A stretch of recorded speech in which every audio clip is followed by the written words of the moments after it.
Buenas noches a todos, bienvenidos a nuestra sesión en la Logia Blavatsky. Continuamos con el estudio del libro La clave de la teosofía. Vamos por el capítulo 12, que es la teosofía práctica. En el subtítulo, Relaciones de la sociedad teosófica con las reformas políticas. Gracias y adelante, Enrique.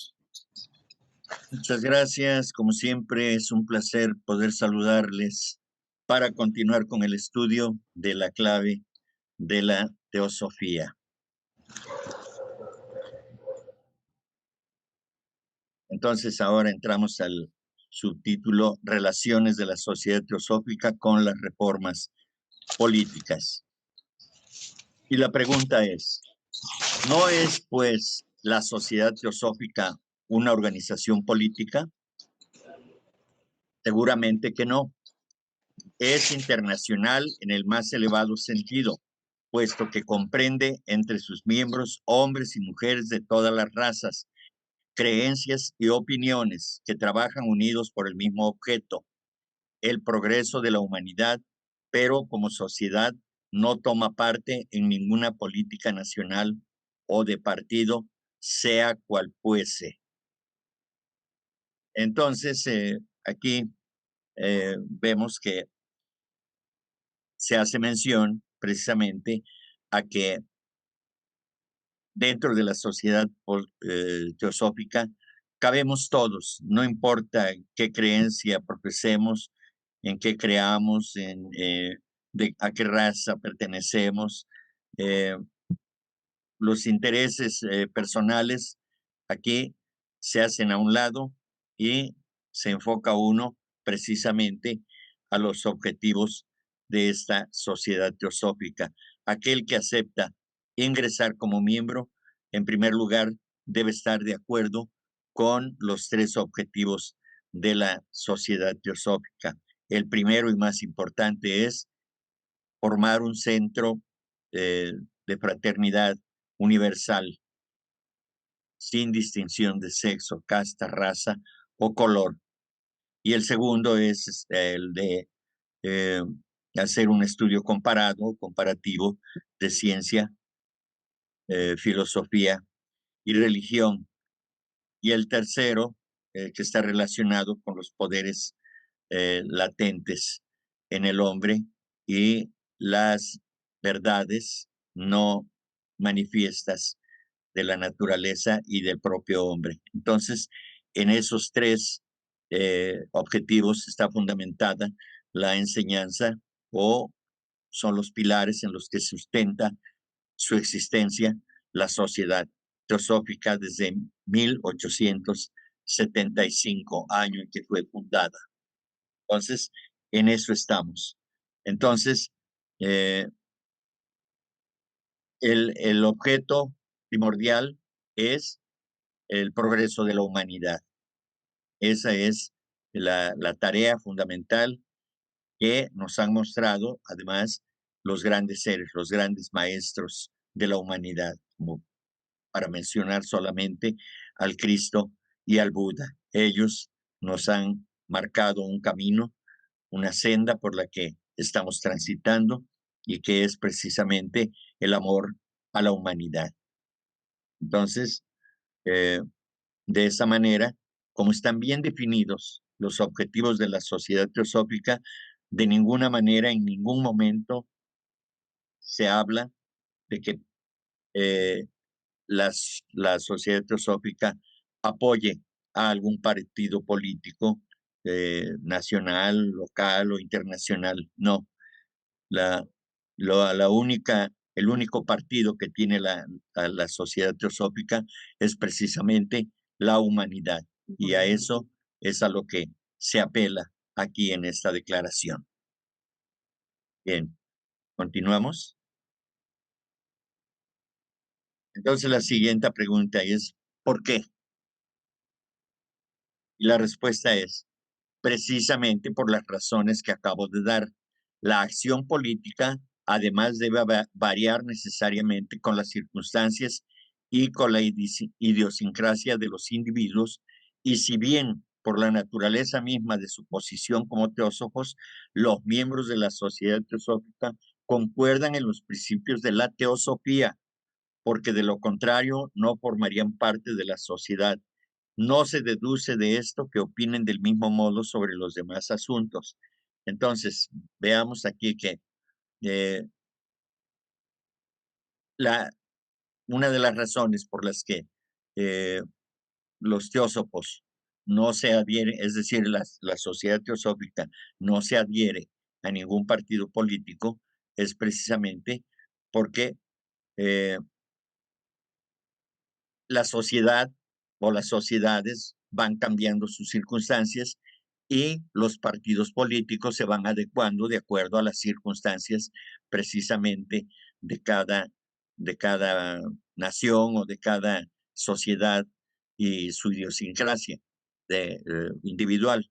Entonces, eh, la, lo que predica, lo que promueve la sociedad teosófica son valores universales que no varían, y entonces en ese sentido ya no concuerdan las cuestiones de la política con lo que promulga, lo que promueve la sociedad teosófica, que es precisamente la elevación de la humanidad, no solamente en el aspecto material, sino fundamentalmente en el aspecto moral, espiritual. Eso es, ese es el trabajo que tiene la sociedad teosófica por delante. Bien. Como sociedad solo pueden obrar juntos en materias que son comunes a todos, esto es, en lo que se refiere a la teosofía. Como individuos, cada cual es perfectamente dueño de seguir su línea particular de acción y opinión política, siempre que no esté en oposición con los principios teosóficos o perjudique a la sociedad teosófica. En este sentido, hemos de decir que precisamente a nadie se le coarta la libertad de manifestarse como un ciudadano que está bajo las normas, bajo las leyes de la nación a la que pertenezca el individuo. Eso debe cumplirse. Es una situación kármica y debe cumplirse de esa manera. El hombre o el ciudadano de una nación y que sea miembro de la sociedad teosófica debe de ajustarse a las normas que rigen a la nación a la que pertenece, en la que nació o en la que vive, fundamentalmente. Entonces, eso es perfectamente, está claro que debe actuarse de esa manera. Cada uno de los miembros de la sociedad teosófica puede tener su propia opinión sobre política y se le respeta, como se le respeta también lo que dije anteriormente, su fe, su creencia, su religión, todo eso se respeta, porque en la sociedad teosófica existe una premisa que es fundamental, que hay libertad de pensamiento, no solamente desde el punto de vista de lo que se comenta, de lo que se enseña, de lo que se predica aquí dentro de la sociedad teosófica.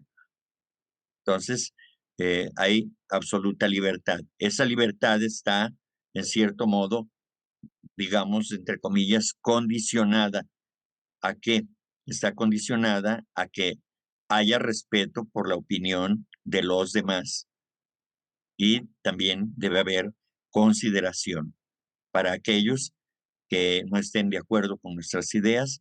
No debemos discutir ni rebatirle en lo absoluto nada. Solamente pedir que así como se le respeta, también debe respetar a los demás. Eso es en lo que está fundamentada la sociedad teosófica, porque son valores teosóficos, son valores que enseña la teosofía, el respeto a los demás, la fraternidad y eh, todo lo que tiene que ver con eh, los asuntos humanos, pero desde un punto de vista espiritual, no desde el punto de vista físico ni político. Sí, adelante, Ricardo. Sí, Enrique, buenas noches. Buenas noches. Ahorita que te escuchaba, me quedé pensando que tiene mucho sentido lo que dice la señora Blavatsky aquí, porque como seres humanos ignorantes que somos, en nuestra amplia mayoría, nos dejamos llevar mucho por las etiquetas, digamos así, por las superficialidades de que, por ejemplo, si tú eres de X o Y partido político, que si tú eres de X o Y religión, y hasta en las cosas más simples, muchas veces por ignorancia tendemos a dividirnos, ¿verdad? Cuando sabemos que uno de los principios y objetivos más grandes de la sociedad teosófica es la unidad y la fraternidad y la elevación moral de la humanidad como un todo, ¿no? Entonces, sí tiene mucho sentido porque este tipo de, por ejemplo, si nos afiliamos a alguna cuestión política, no quiere decir que no estemos en una sociedad política o que seamos de X o Y partido, pero no nos tiene que dividir como núcleo fraterno humano que tratamos de construir con la sociedad teosófica, ¿verdad?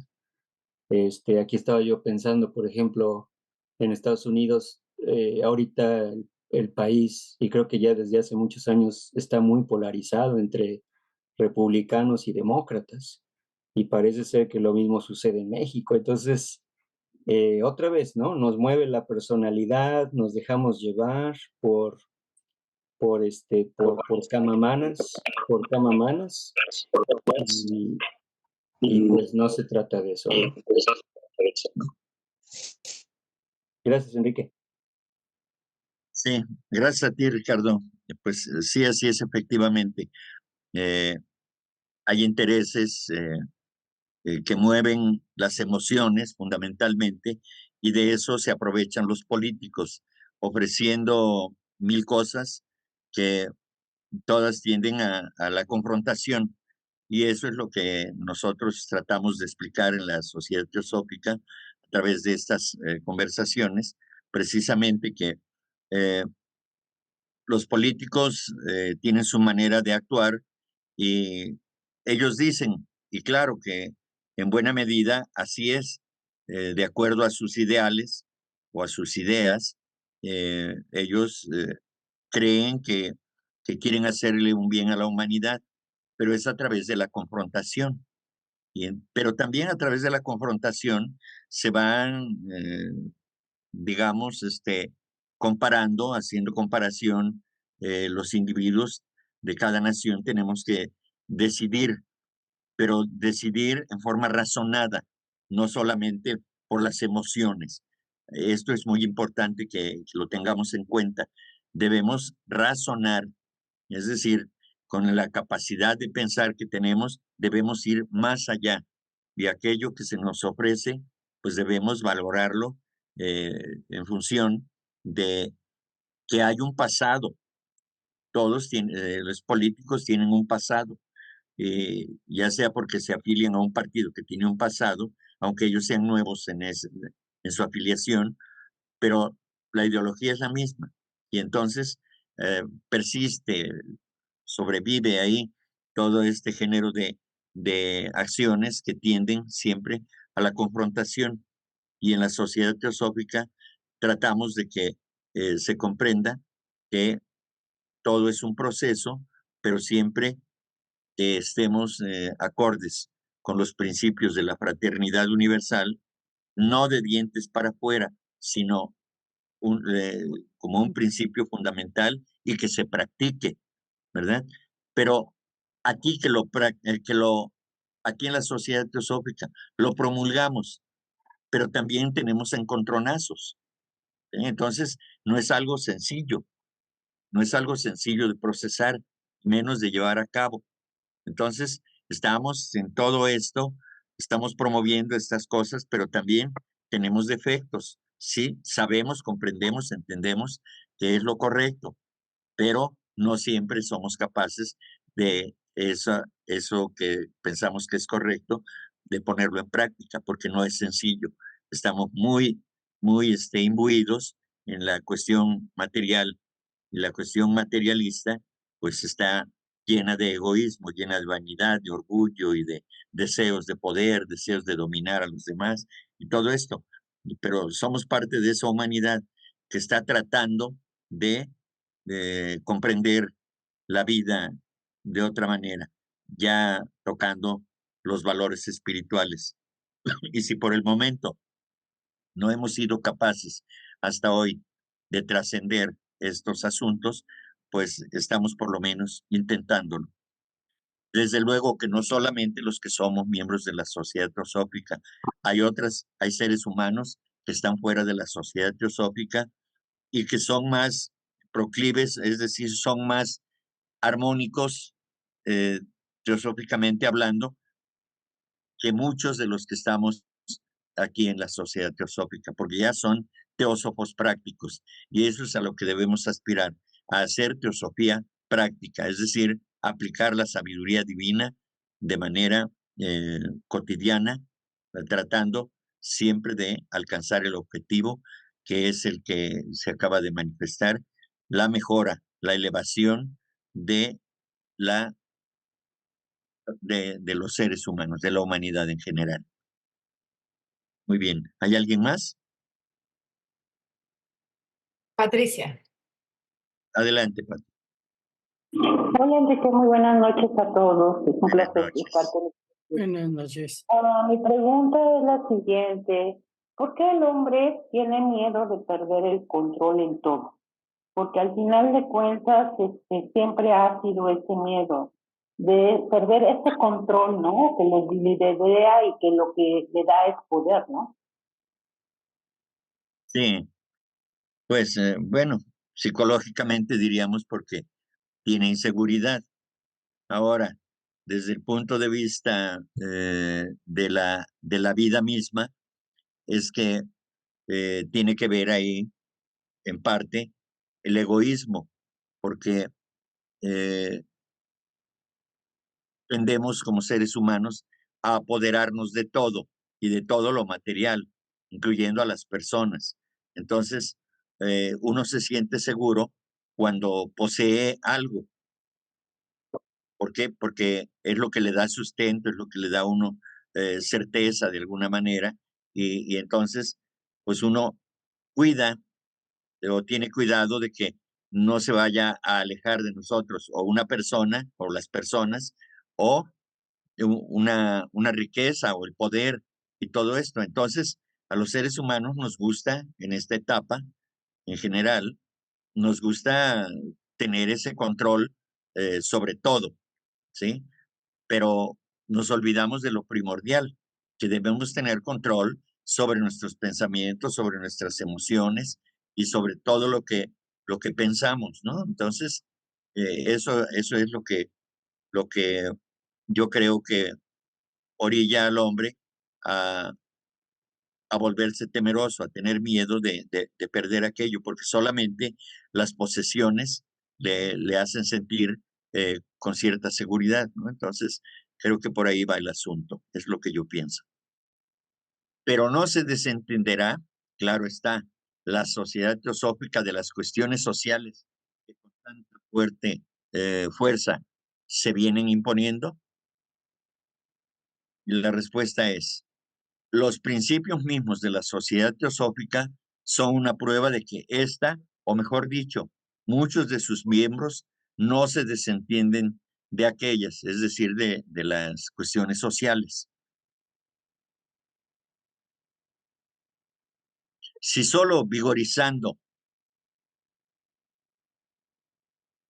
perdón, si solo vigorizando ante todo las leyes fisiológicas más legítimas y científicas es posible el desarrollo mental y espiritual de la humanidad. Y recordemos que la, las leyes fisiológicas buscan que haya un equilibrio en el organismo, ¿sí? Entonces, si se busca ese equilibrio saludable los organismos de las almas que habitan esos cuerpos, pues entonces, estando en equilibrio saludable esa persona, entonces es posible el desarrollo mental y espiritual de la humanidad. Pero hoy en día la humanidad está enferma porque hay toda clase de intereses personalistas, eh, como ya mencioné, del egoísmo, la vanidad, el orgullo, el deseo de poder, el deseo de dominio, y todos estamos en eso. Entonces, eh, precisamente de lo que decía Patti en su pregunta, ¿sí?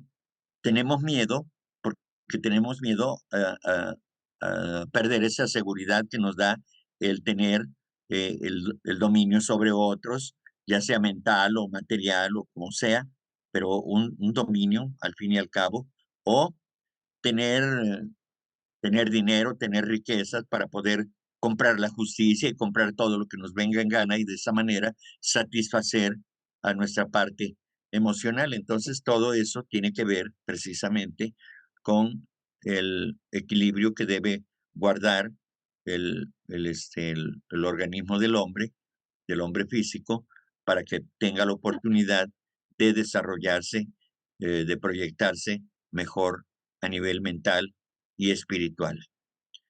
Deber de todos los que luchan por ese progreso es hacer todo cuanto puedan para que aquellas leyes se apliquen de una manera general.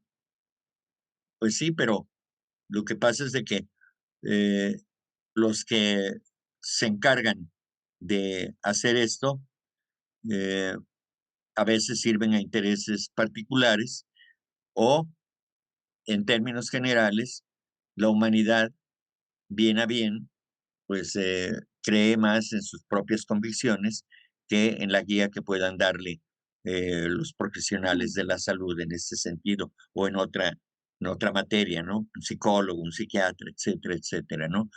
Cualquiera que pueda orientar a la humanidad para que su salud sea perfecta, pues siempre se topa con los obstáculos de un pensamiento, de una serie de ideas que ya están establecidas y que es difícil es difícil desarraigarlas porque están en la idiosincrasia, no solamente de un hombre o de una familia, sino de toda una nación. Entonces eso es muy poderoso para poder quitarlo de, de un plumazo nada más o con un soplo fuerte, ¿no? Entonces, esto esto tiene sentido siempre y cuando eh, los que estamos, los que debemos hacer las cosas, pues las hagamos correctamente.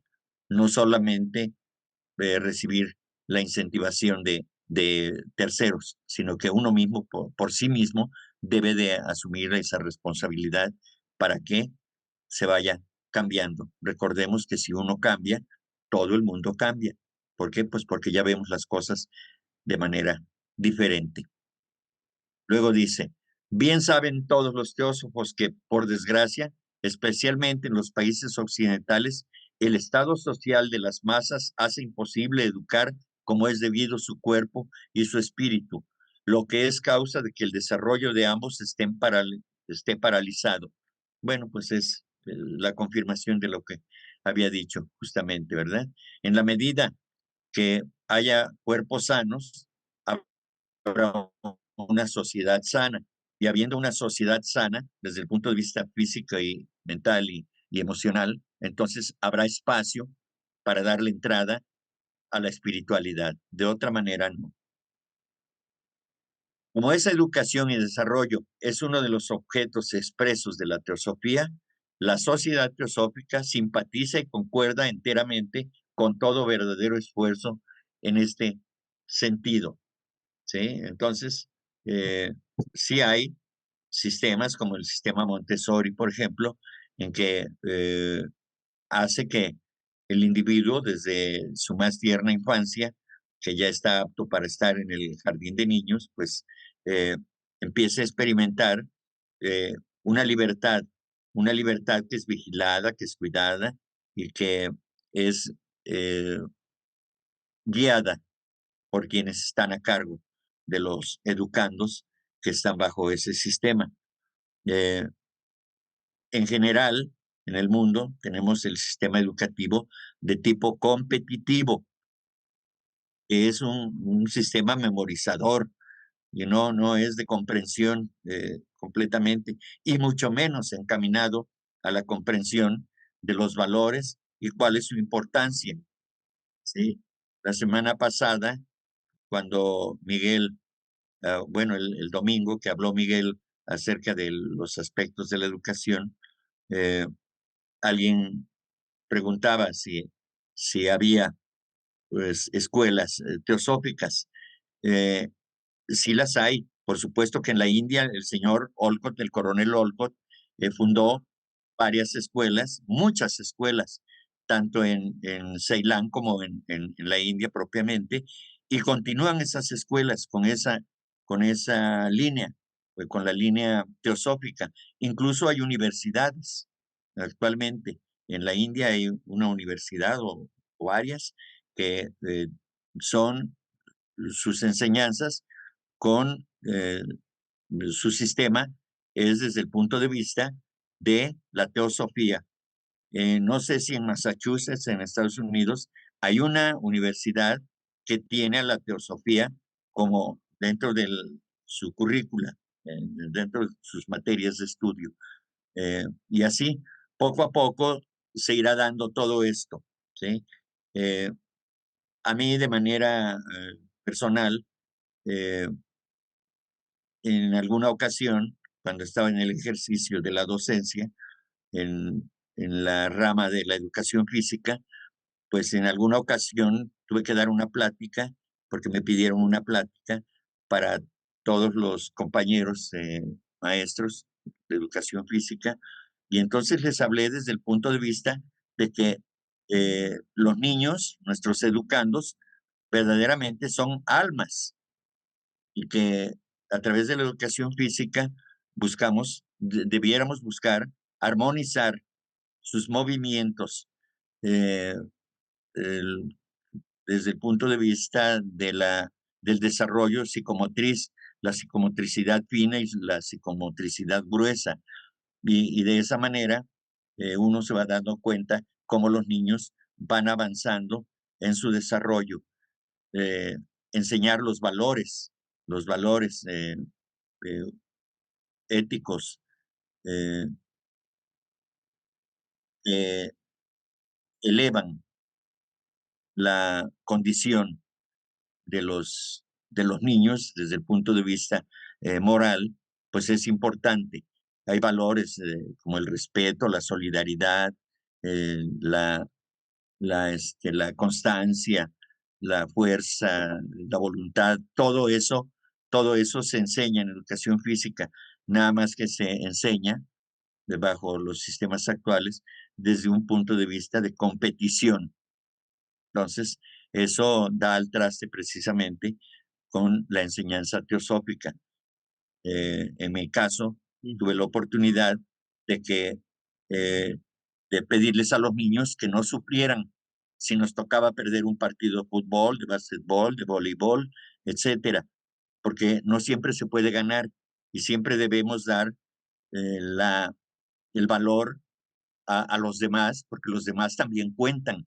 Y si los demás nos superan porque tienen una mejor táctica, una mejor técnica, son mejores, tienen mayor fuerza, tienen más inteligencia a la hora de aplicar lo que les enseñaron, pues hay que reconocerlo, ¿sí?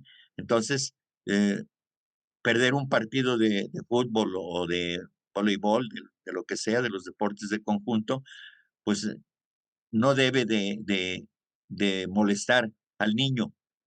Al contrario, debe estar contento porque participó en armonía, en plena simpatía con sus eh, rivales, con sus rivales deportivos, y que si les toca ganar a ellos, pues reconocer que fueron mejores, y si nos toca ganar, entonces también eh, debemos ser considerados también con los demás. No burlarnos, sino sentirnos superiores, sino confraternizar. Entonces, esos son algunos de los valores que tiene eh, la educación física. Es, es un universo increíble, tanto en posibilidades físicas, mentales y morales, que se ponen en práctica definitivamente. Entonces, la educación debe ser así, que en un momento determinado sí vamos a competir. Si ganamos está bien y si perdemos está bien. Es una experiencia, debe ser una experiencia agradable, porque es una recreación, es una actividad lúdica. Y en la actividad lúdica no debe haber dolor, no debe haber preocupación, debe haber disfrute, debe haber goce. Eso es lo que se debe entender. Y eso fue lo que yo hablé con mis compañeros en ese momento. Y así es porque eh, en el ejercicio de mi profesión, pues vi muchos niños que lloraban porque habían sido derrotados y pues no abona en nada para fortalecer la personalidad. Eh, es decir, desde el punto de vista de la esfera moral a un niño, ¿no? Entonces, se va creando un círculo vicioso ahí que va perjudicando a los niños. Si los hacemos competitivos y competitivos y les decimos que tienen que ganar a toda costa, no, no siempre se puede ganar. Y esa es una lección que todos debemos aprender, no solamente en la educación, sino en todos los aspectos de nuestras vidas. No siempre se gana. Eso ya lo sabemos los que somos adultos y que hemos pasado por experiencias poco agradables o totalmente desagradables. Entonces, en eso estamos. ¿Sí? Pero ¿qué entendéis por verdaderos esfuerzos? Todo reformador social posee su panacea especial y cada uno cree que solo la suya puede mejorar y salvar la humanidad. Esa es la pregunta. Entonces la respuesta es, eso es perfectamente exacto. Y este es el verdadero motivo que hace sea tan poco satisfactoria la obra social llevada a cabo. No existe realmente en la mayor parte de esas panaceas ningún principio que sirva de guía y con seguridad ni uno solo que las una a todas entre sí. Y así es, ¿no? Entonces, todo mundo ofrece una solución maravillosa, mágica, extraordinaria, la mejor, la única, la que nadie puede superar. Y resulta que eh, como cada cabeza es un mundo y cada mundo va por su lado y entonces eh, hay esa separación, no hay esa unificación de criterio para que todo vaya en el mismo sentido, que todas las energías se dirijan hacia un mismo lado. Entonces, y con el mismo fin, desde luego, de que se cumpla y que todo el esfuerzo sea compartido. Eso no lo hacemos generalmente, cada quien ofrece lo mejor de sí, pero de manera separada. Y aquí se requiere de unidad para que la humanidad avance, tiene que ir todos en la misma dirección, con el mismo propósito y compartir los esfuerzos que se tengan que realizar de manera equitativa. Sé que eso es una gran utopía, pero se logrará. Esto es apenas, digamos, una muestra de que sí se puede. Hay naciones que han logrado salir adelante, sobre todo los que padecieron la Segunda Guerra Mundial, como Japón y como Alemania, que fueron países que sufrieron grandemente las consecuencias de los destrozos que se hicieron, ¿verdad? Y vean, Alemania es la nación más poderosa de Europa después de haber aprendido una lección tan dolorosa. Japón ha liderado el mundo en poder económico, en organización y demás. ¿Por qué? Porque aprendieron una lección a través de un dolor tan grande como el haber padecido el bombardeo de las bombas atómicas, ¿no? Entonces, eh, así es, así es con nosotros. En la medida que eh, vayamos comprendiendo que la unidad es lo que, la unidad de propósito es lo que nos eh, interesa.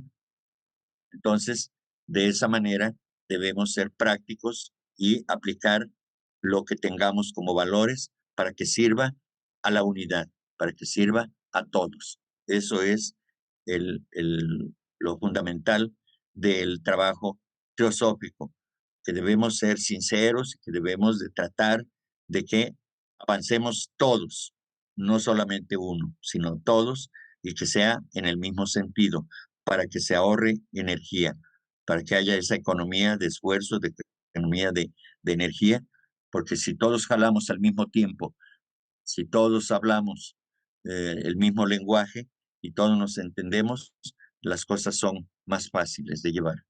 Entonces, este es un objetivo que debe ser alcanzado, pero para ello es necesario que lo hagamos de la mejor manera, sin olvidarnos que somos una unidad, todos como humanidad.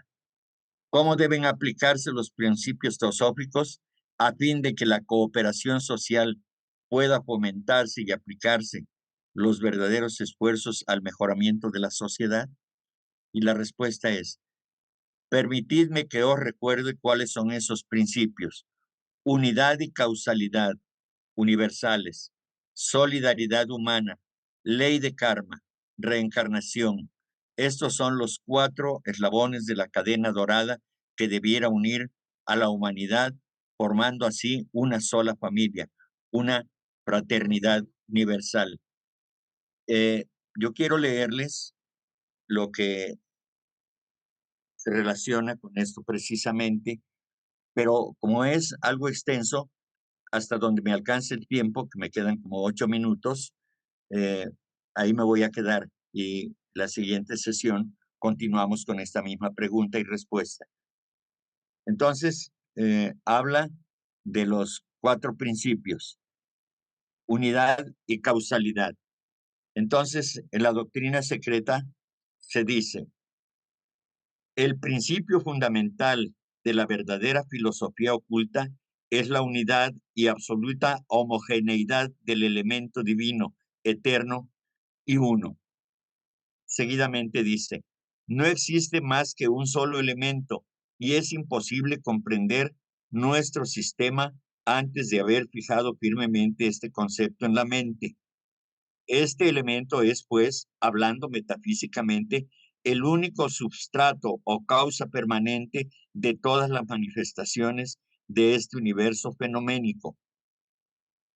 Tendrás que tener en cuenta, desde luego se le está dirigiendo a un discípulo, tendrás que tener en cuenta que nosotros solamente reconocemos un elemento en la naturaleza, ya sea espiritual o física, fuera del cual no puede haber naturaleza, dado que es la naturaleza misma. Esto está en las cartas Mahatma, la carta Mahatma, página 90 y 91 de las cartas Mahatma, del libro de las cartas Mahatma, y la página 63 de este último.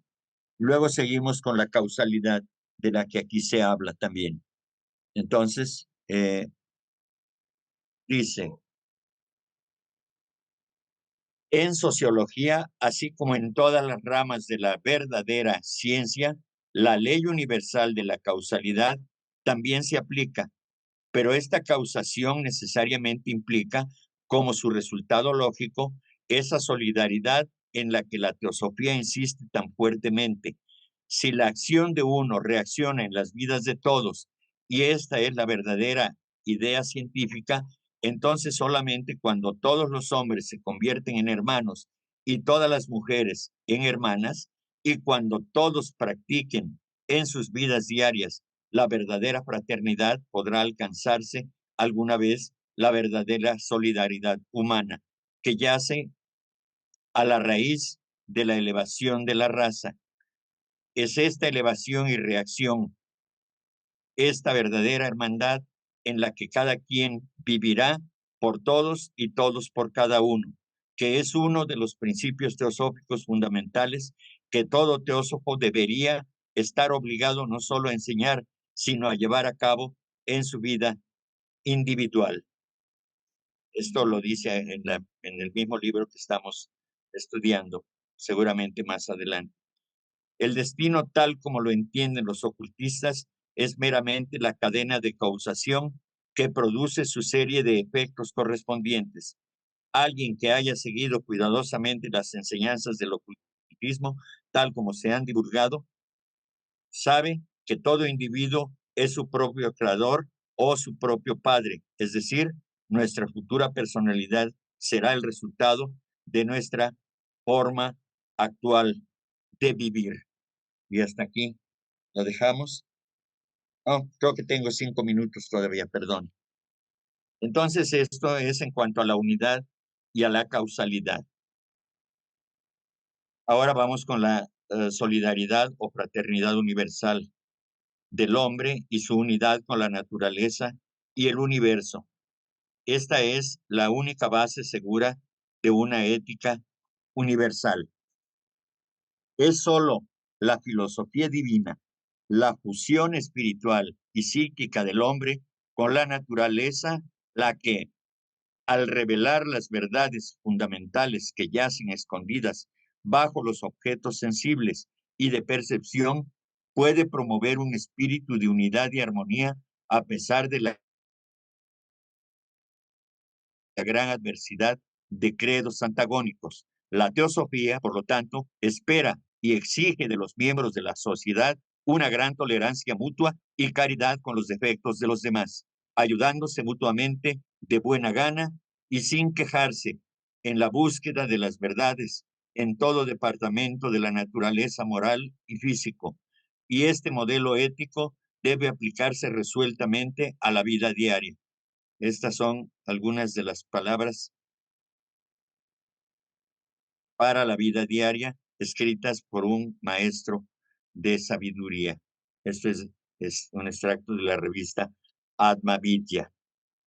Bien, el fin principal de nuestra organización, a la cual nos esforzamos para hacer una verdadera fraternidad, se expresa completamente en la divisa de la Sociedad Teosófica y de todos sus órganos. No hay religión más elevada que la verdad. La idea madre, la raíz misma de donde surge la bella planta que llamamos teosofía, se denomina investigación libre y completa a través de todos los misterios naturales, divinos o humanos. Si él no trabaja por el prójimo, no tiene razón alguna para ser un teósofo. Todos nosotros debemos trabajar por la liberación del pensamiento humano, por la eliminación de las supersticiones egoístas y sectarias y por el descubrimiento de todas las verdades que estén al alcance del espíritu humano. La manera más segura de lograr esta meta es por la cultura de la solidaridad en el trabajo mental.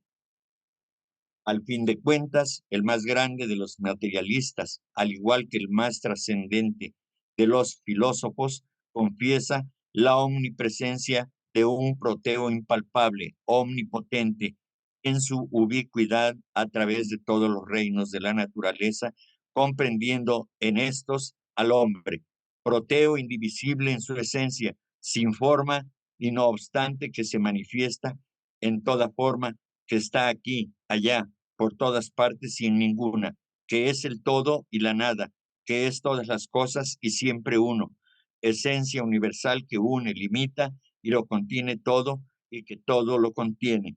¿Qué teólogo puede ir más allá? Basta reconocer estas verdades para ser un teósofo, ya que semejante confesión equivale a admitir que no solamente la humanidad, aunque esté compuesta de miles de razas, sino que todo aquello que vive y vegeta, en una palabra, todo aquello que es, está hecho de la misma esencia y substancia y animado del mismo espíritu, y que, por consiguiente, en la naturaleza, todo es solidario en lo físico así como en lo moral. Entonces, estas son algunas de las manifestaciones. Esto último está en la obra El Nuevo Ciclo. Entonces, dejamos pendientes los siguientes principios que rigen la vida del ser humano y que también habremos de hacer algunas precisiones respecto de la lectura que acabo de hacer. Así que con esto les agradezco su atención